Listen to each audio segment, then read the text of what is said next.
Binationaux BXL. Et la chaîne YouTube qui vous montre les binationaux congolais d'Europe. Les binationaux de Belgique, France, Allemagne, Grande-Bretagne, etc.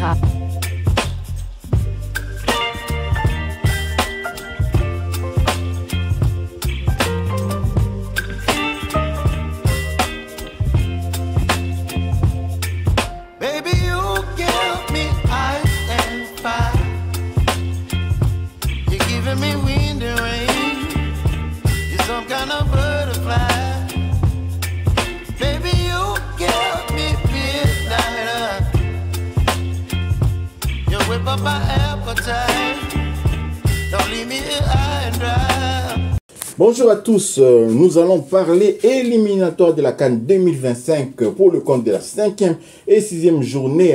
Deux rencontres qui vont opposer, concernant justement les Léopards de la RDC, vont concerner la Guinée qui va recevoir la RDC en Côte d'Ivoire, on ne connaît pas encore dans quel stade, et ensuite la RDC va finir en beauté à Kinshasa au stade de Martyr de la Pentecôte contre les Walias de l'Éthiopie. Et donc voilà, pour la petite histoire, la RDC est déjà qualifiée, donc il n'y a pas de pression surdimensionnée pour cette rencontre, mais la RDC doit quand même tenir son rang, notamment contre cette Guinée qui commence déjà un peu à murmurer que n'eût été l'absence de Seyrou Guirassy, n'eût été le coach, le mauvais choix. Maintenant, nous avons Dussuyer. Est-ce que la RDC n'a jamais battu une équipe entraînée par Dussuyer? Ça aussi, on va essayer de fouiller un peu pour voir si c'était possible. Donc, on va parler de ces éliminatoires de la CAN 2025 pour le compte de la 5e et la 6e journée. Donc la RDC va se déplacer du côté de la Côte d'Ivoire face à la Guinée qui, elle, est déterminée à pouvoir prendre les 3 points afin de vraiment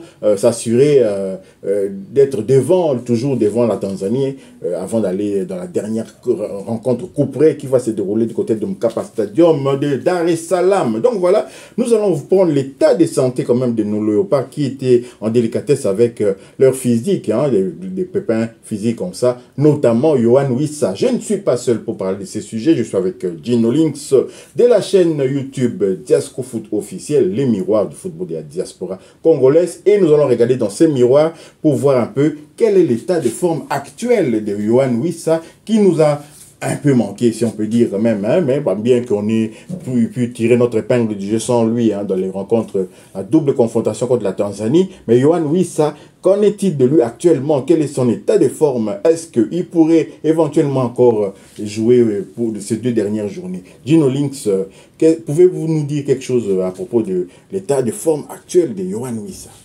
Yohan Wissa est très en forme. Il avait fait son retour plus tôt que prévu la semaine dernière lors de la défaite de son équipe face à Manchester United. Il a fait son retour. On l'attendait peut-être au mois mi-novembre, mais lui, il est revenu plus vite que prévu. Et il est revenu et il a retrouvé de sa verve. Yohan Wissa est toujours en forme.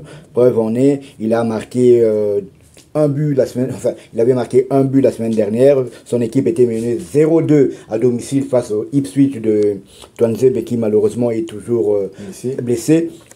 Et c'est Yohan Wissa qui avait marqué le but du 1-2 avant de marquer le deuxième, mais le but a été compté comme autogol car c'était un joueur d'Ipswich qui avait poussé le ballon. Or la nouvelle règle, j'étais un peu étonné, la nouvelle règle stipule que lorsqu'un tir, si le tir est contré et que le tir était cadré et qu'il filait tout droit vers le but doit être accordé au joueur qui a tiré. Par contre, s'il y a un tir qui allait peut-être hors cadre et puis il y a un défenseur qui marque dessus, là, ça sera compté comme autogol. Mais la fédération anglaise est revenue sur sa décision et a accordé le but à Yohan Wissa. Donc c'est une très très bonne nouvelle pour l'international congolais. Auteur du 2e but de Brentford, le Congolais Yohan Wissa a vu son exploit initialement reconnu comme un but contre son camp du défenseur d'Ipswich, Harry Clark.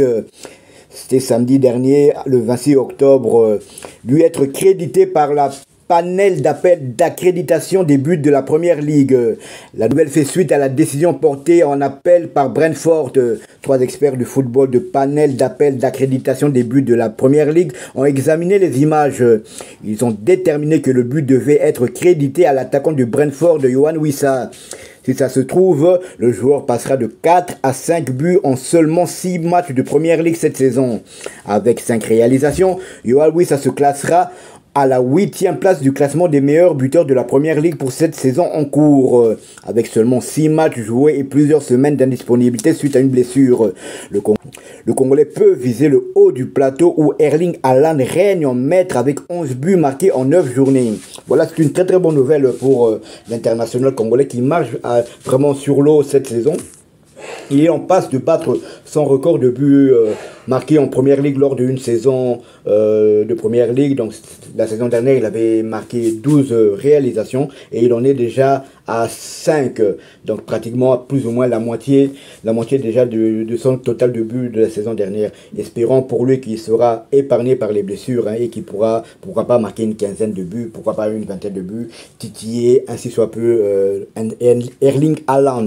Voilà donc qu'on se comprenne bien, un tir qui va sur le poteau et qui revient sur les jambes d'un défenseur et qui rentre, c'est normal qu'on puisse parler d'autogol. Mais un ballon qui a déjà franchi le dernier rempart qui est le gardien de but, les ballons roulés pour aller entrer dans le but vide et ça a été contré, enfin touché par un joueur. Mais ça a poursuivi sa trajectoire dans le but. On ne peut pas considérer ça comme un autogol. Un tir lointain qui touche le dos d'un défenseur et ensuite modifie un peu.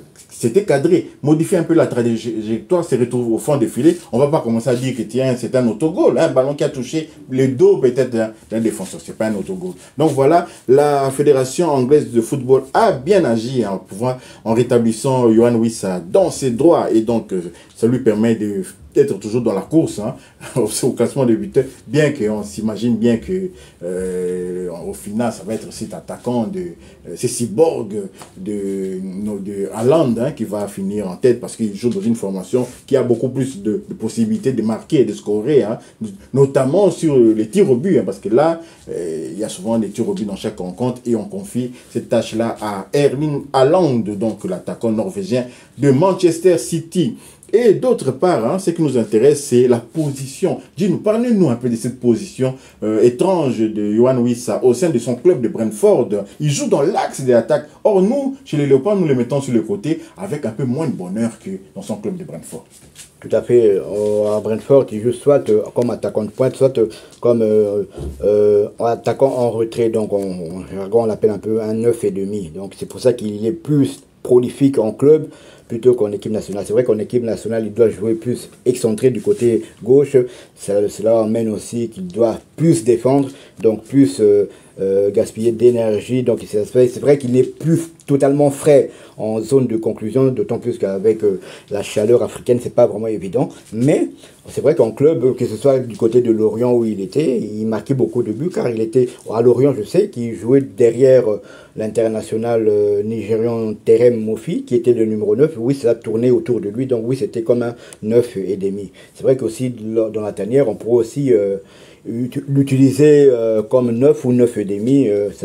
Au lieu, par exemple, de jouer avec Edo Kayembe en soutien de l'attaquant, on pourrait mettre Yohan Wissa et pourquoi pas Meshak ou Silas Katompa du côté gauche. Voilà, c'est une possibilité à creuser parce que jouer comme ça sur le flanc, venir aider sans cesse Joris Kayembe ou bien Arthur Maswako, c'est épuisant et il manque parfois du jus pour pouvoir conclure, et les Congolais ne comprennent pas cela. Ils disent directement, voilà, il est moins performant chez les Léopards par rapport à Brentford. Lorsqu'il le voit marquer à Brentford, on le voit marquer, de retourner acrobatique, c'est dans quelle position? Il est dans l'axe. Donc voilà un peu la différence, mais Sébastien Desabre pourrait toujours y réfléchir. Voilà, nous sommes arrivés à la fin de ce sujet. Si vous avez aimé, merci de liker, merci de partager et de commenter cette vidéo. Merci également pour les nouveaux abonnés qui vont arriver, et je vous conseille d'activer tout juste après la petite cloche de notification qui vous permettra de ne pas manquer la prochaine vidéo que nous allons mettre en ligne. Nous sommes déjà en train de parler des éliminatoires de la CAN 2025 pour le compte de la 5e et la 6e journée. Ensuite, il y aura la trêve qui va nous ramener jusqu'au mois de mars. Nous espérons avoir peut-être un stage au cours, avant ces échéances-là, contre le Sud-Soudan, parce que la RDC n'a pas encore joué contre le Sud-Soudan dans le compte des éliminatoires de la Coupe du Monde 2026. Si vous avez aimé, en tout cas, une fois de plus, nous vous souhaitons de continuer à regarder notre chaîne, et Binationaux BXL vous dit au revoir. Binationaux BXL. Et la chaîne YouTube qui vous montre les binationaux congolais d'Europe. Les binationaux de Belgique, France, Allemagne, Grande-Bretagne, etc.